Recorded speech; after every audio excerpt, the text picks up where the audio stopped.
जुड़ने के लिए। Donald Trump is all set to address the United States of America in less than 12 hours after he indicated that he is planning to exit Iran in 2 to 3 weeks. Trump claims the mission has been completed and the new leadership in Iran has approached him for a ceasefire. Iran has remained defiant though, and the IRGC, who have reportedly taken control of the Iran government, deny any such request. We are being joined by 4 prominent American experts to understand the US's perspective on the war. Let me bring in Jason Isaacson first, Chief Policy Officer, AJC. Mr. Isaacson, what are you expecting from this briefing by the American president? All eyes on what he's going to say to the country.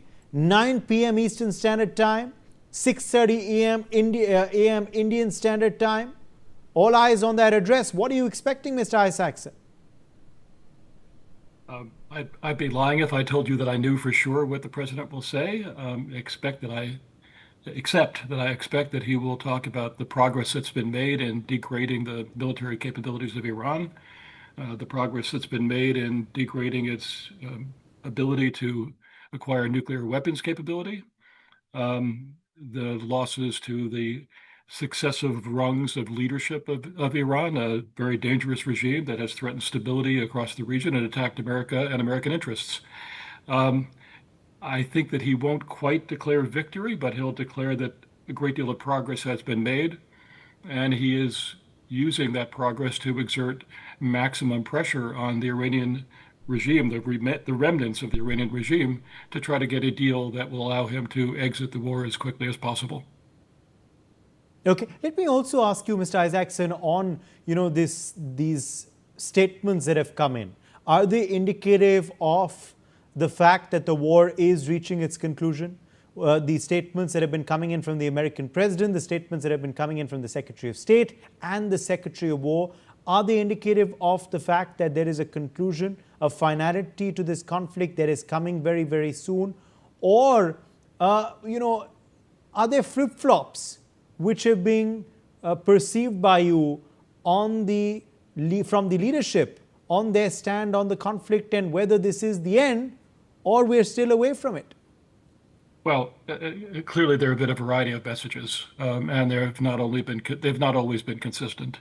It's true, but of course the president is a famous deal maker who applies maximum pressure in the hopes of gaining the perfect deal, and the pressure has amounted to more than 10,000 airstrikes in Iran, in addition to the strikes that the Israeli Air Force has been able to conduct as well, and the deployment of a larger and larger assemblage of potential ground forces if he were to go that route as well. So he is doing whatever he can to build up the pressure at the same time that negotiations are making progress and are really underway. There's a big cloud of uncertainty surrounding that whole issue. As you know, the Iranians have said they're not in negotiations, and they have put forward their maximalist deals, and the president has put forward his maximalist deal proposals. We'll see how that turns out. But I was just going to ask you that. I was just going to ask you that about the Iranian stand. Now, do you believe this is just defiance? This is just psychological warfare? Obviously, there are some talks being held. But why are the Iranians denying that any sort of mediation or negotiations are happening? I think the Iranians are playing a game. I think that they are famous negotiators, famous bargainers, and they feel that they can continue to threaten the United States and threaten American allies as well. They are continuing, after all, to fire missiles and drones into Gulf states and other states as well. There are some dozen states that have been struck by Iranian missiles and drones, in addition, of course, to the deadly strikes in Israel.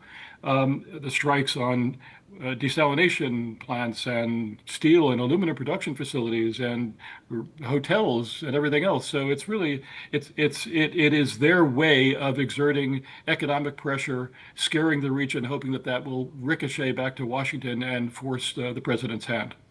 Do Israel and the US continue to remain on the same page as far as a deal is concerned, as far as the end of the conflict is concerned? Of course, they were on the same page when the conflict started. Are they still on the same page as far as its possible conclusion is concerned? I think for the most part, there is clearly in Israel a desire to make sure that they are no longer threatened as they have been for 47 years by the Iranian regime. That chance and continues to chant death to Israel every opportunity, and has, after all, struck Israeli targets repeatedly over the last month. And actually, also in 2024, there were two instances where Iran was firing missiles and drones at Israel. So Israel is ready to see an end to that regime. Whether they are ready to call it quits now, I think is a different issue. I think they're not. I think they want to make sure that this regime can never reconstitute itself and again pose the kind of threats that it has posed to Israel's very existence, along with its support for proxies on Israel's borders.